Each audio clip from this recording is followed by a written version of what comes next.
Hello and welcome to SaltWire today for Thursday, December 1st. I'm your host, Kate Walker. It was a wet and windy night across much of the province. As of this morning, Nova Scotia Power reported more than 70,000 people off the grid, more than 9,000 in the Halifax area. Here in HRM, trees fell, power lines went down, and vehicles were victim to heavy branches toppling over. As you can see, some of the damage was captured on video. In the Halifax area, 20 to 40 millimeters of rain fell. Unofficial peak wind gusts of 70 to 100 kilometers per hour were recorded, including 94 kilometers per hour at the Halifax Stanfield International Airport, 91 kilometers per hour at McNabb's Island, and 76 kilometers per hour in Shearwater. A new emergency shelter is opening in Sackville this winter to help people experiencing homelessness. It was announced today the Houston government is providing $378,000 to support the shelter at St. Elizabeth Seton Church. It's set to open early this month and will have 20 beds for all genders. It will operate as an evening and overnight shelter. It's in partnership with Beacon House Interfaith Society. Beacon House partnered with United Way to purchase and have built 4 micro shelters, and they're going to go right over here in the parking lot next week behind us. So here we'll have an overnight shelter, we'll have support from volunteers and new staff, and we'll have the micro shelters next door. News of the new shelter comes after another overnight shelter was announced in Dartmouth recently, which will open December 5th.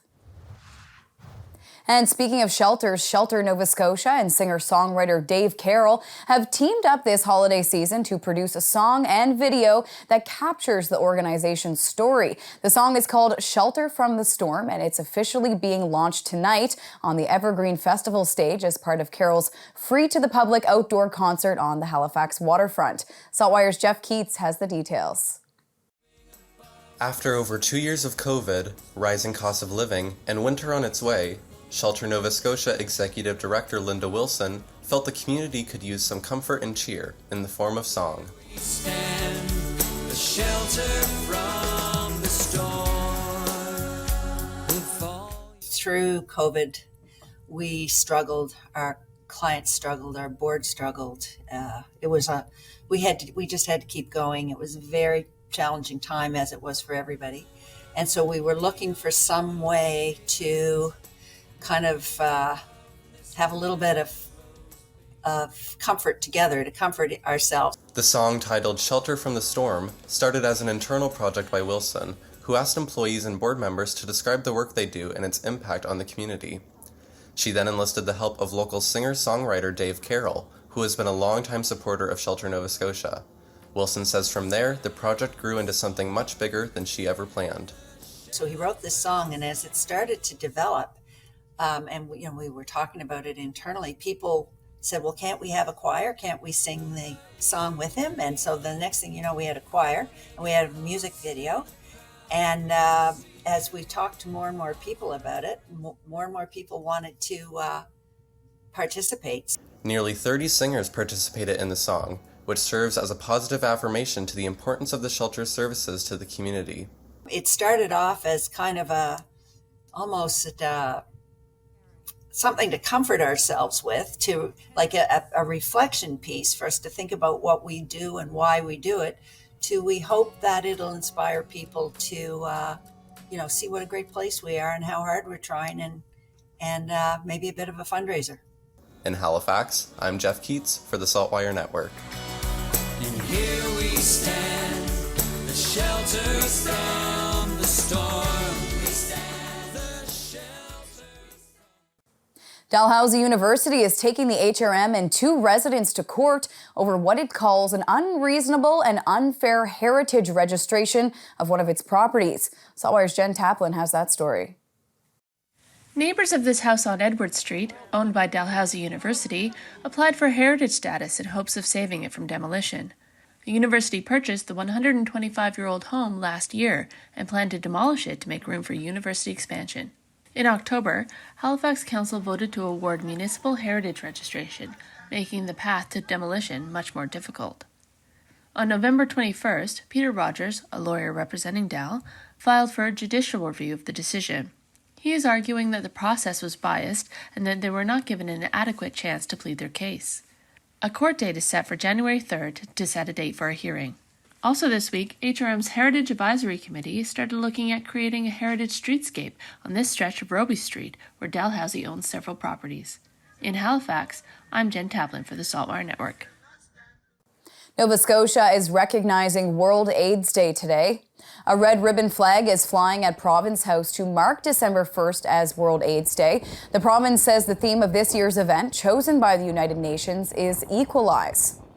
We have all heard reports about the rise of HIV cases in the province this year. The reasons why are still to be determined, but this highlights the importance of timely access to testing and linkages to care.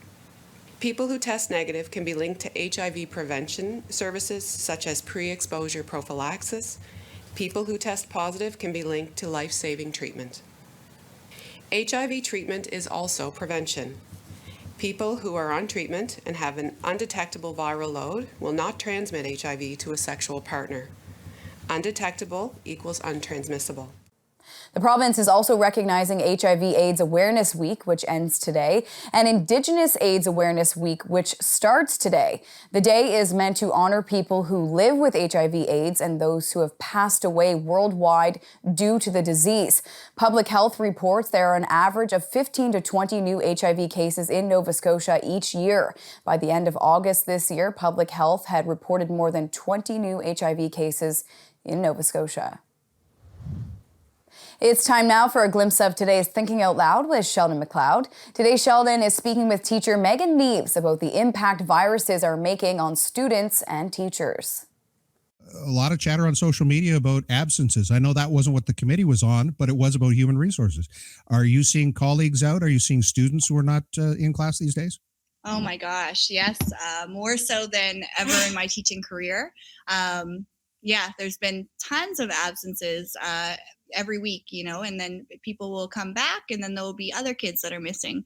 And then in return, it's teachers because we're catching the flus and the colds and everything that's going around right now. And then we're off. And then also teachers have children and families of their own. So their children may be bringing home some of the viruses and things that are spreading. And and then it leads to our sub shortage issue that we talked about at the legislature. And for Sheldon's full conversation, head to the opinion section of saltwire.com. Time now for the Atlantic Sports Wire, presented by Scott Squires. Caitlin Hollywood is from Winnipeg, Manitoba, and recently she was here in Nova Scotia attending the East Coast Elite Showcase. Caitlin, what was your showcase experience like? Well, getting there, I was already really nervous, seeing the players, because I noticed a lot of them played for their their own provinces at Canada Games, and then I saw a bunch of them went to Nats.